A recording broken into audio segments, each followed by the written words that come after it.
La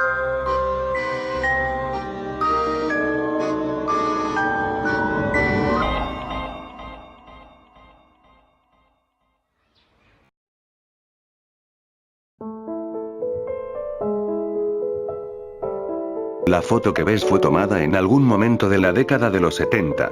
Es la única imagen que quedó de mi hijo, su amigo, y del ser artificial, o androide, conocido como Antran, el cual adoptamos en nuestra pequeña familia de dos. Era un cálido verano a mediados de la década del 70. Salí de mi empresa maderera después de un largo turno y me dirigí a casa, cuando tuve que hacer una parada en el basurero local para dejar algunos escritorios viejos que mi madre nos había dado. Algo me llamó la atención. Me agaché y al ver más de cerca me sorprendí al descubrir lo que al principio pensé era un muñeco. Era una cubierta exterior de plástico con extremidades de metal. Y lo más sorprendente, un rostro humanoide con ojos fríos y oscuros. Soy honesto al decir que estaba intrigado y muy impresionado con la mano de obra y sin pensarlo dos veces lo coloqué con cuidado a lo largo del asiento trasero de mi auto para llevarlo a casa. El interés de mi hijo era casi tan intenso como el mío. Unos pocos días después lo abrimos y le echamos un vistazo a su sistema de circuitos para ver si algo se había fundido. Para nuestra sorpresa, el androide parecía cobrar vida. Sus ojos tenían un tono sensible, sus extremidades se movían, sus manos agarraban y después de unos momentos, se las arregló para ponerse de pie solo. No hacía falta decir que nos aterraba, pero nos fascinaba al mismo tiempo. ¿Quién pudo haber creado una pieza tan maravillosa y notable de trabajo? No fue sino hasta un par de semanas más tarde que me di cuenta de que no era un muñeco. Mostró increíbles señales de inteligencia. Aprendió a hacer cosas cotidianas, como sacar la basura y jugar con los juguetes de mi hijo.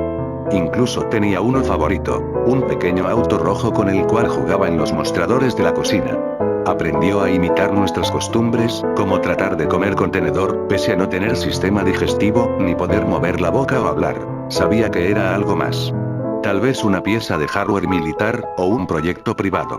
Sabía que tenía que devolverlo, pero al ver a mi hijo jugar tan felizmente con él, con su rostro iluminado, no podía hacerlo. Mi hijo estuvo solo, era uno de sus únicos amigos. ¿Qué clase de padre sería yo al negarle el derecho a la felicidad? No sería malo permitirle tenerlo por un tiempo. Lo llamamos Antran, que era lo que decía el texto impreso en mayúscula y letra pequeña que tenía en su espalda. Los meses pasaron rápidamente y la vida en la familia parecía estar mejorando. Antran era uno de nosotros. Las notas de mi hijo mejoraron, su ánimo mejoró. Todo parecía ir en mejora. Hasta una tarde de julio. Estaba sentado en mi sillón, con una cerveza en mano y viendo la televisión.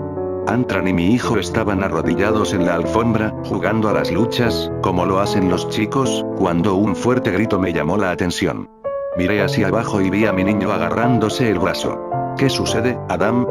Le pregunté. Se subió la manga y en su brazo había una gran marca roja que le cubría todo el antebrazo. Antran me pellizcó, respondió con voz temblorosa. La marca era realmente roja.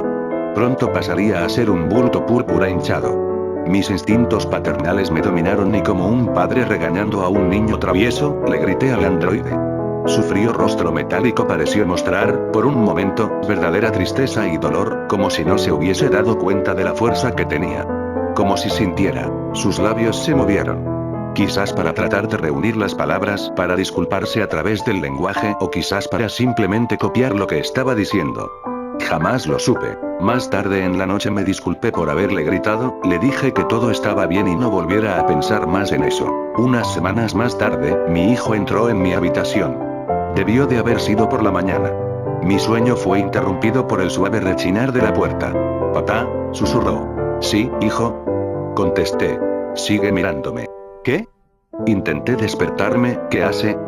«Antran», respondió, «sigue mirándome». Su voz temblaba con miedo. Algo no estaba bien. Me di cuenta de que se estaba agarrando del otro brazo y de inmediato lo llamé.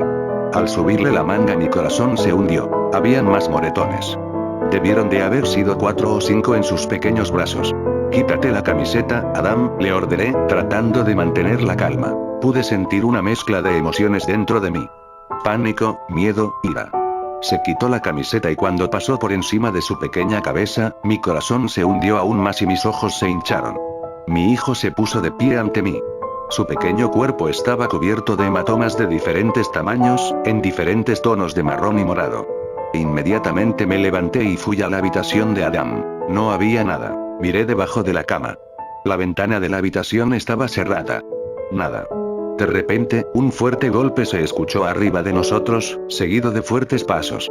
«Está en el desván», susurré mientras miraba arriba. Al caminar por el pasillo, me di cuenta de que las paredes a ambos lados de mí estaban cubiertas de rasguños que llegaban hasta la cuerda de la pequeña puerta que conducía al desván, la cual estaba balanceándose. Abrí lentamente la puerta, mientras le decía a mi asustado hijo que se quedara donde estaba. La escalera cayó y subí.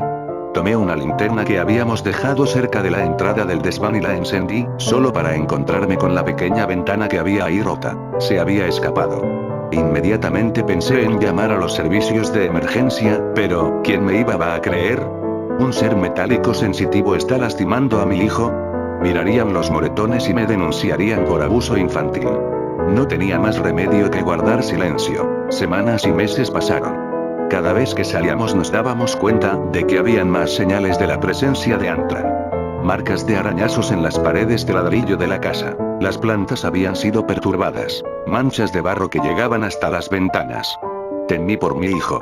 Lo llevaba a la escuela, nunca lo dejaba solo. ¿Qué había causado esa repentina hostilidad hacia nosotros? ¿Qué hicimos mal? Fue mi grito. Por las noches hablaba en voz alta, pidiéndole disculpas a las paredes, a una habitación vacía, con la esperanza de que Antran pudiese oír, con la esperanza de que dejara de acosar nuestra casa. Pero mis intentos fueron en vano. Si hubiese sabido lo que pasaría, no habría dormido esa noche. Mi sueño fue interrumpido de nuevo, aunque esta vez por un grito que helaba la sangre. Mis ojos se abrieron y de inmediato, casi por instinto natural, fui corriendo a la habitación de mi hijo. Era demasiado tarde. La habitación estaba patas arriba, todo estaba en el suelo, las sábanas de la cama estaban rasgadas y la ventana estaba rota. Me eché a llorar y grité pidiendo a mi hijo de vuelta. Llamé a la policía, les dije que mi hijo había sido secuestrado, me preguntaron si había visto al culpable. Mentí y les dije que no, esperando que las fotos de mi hijo hayan sido suficientes. Como si ellos fueran a creer que un muñeco sentía y era dañino. Los siguientes días lloré hasta quedarme dormido. Lloraba como un niño. No valía la pena vivir más. Desearía nunca haber encontrado esa cosa. Traicioné la confianza que mi hijo me tenía de protegerlo como padre y ahora tengo que pagar el precio. Una madrugada de septiembre me encontraba en mi sillón, bebiendo, cuando escuché el sonido de la puerta de la alacena abrirse. «¿Adam?», pregunté mientras me acercaba a la cocina. De nuevo, nada. Excepto que en el mostrador de la cocina se encontraba el auto rojo.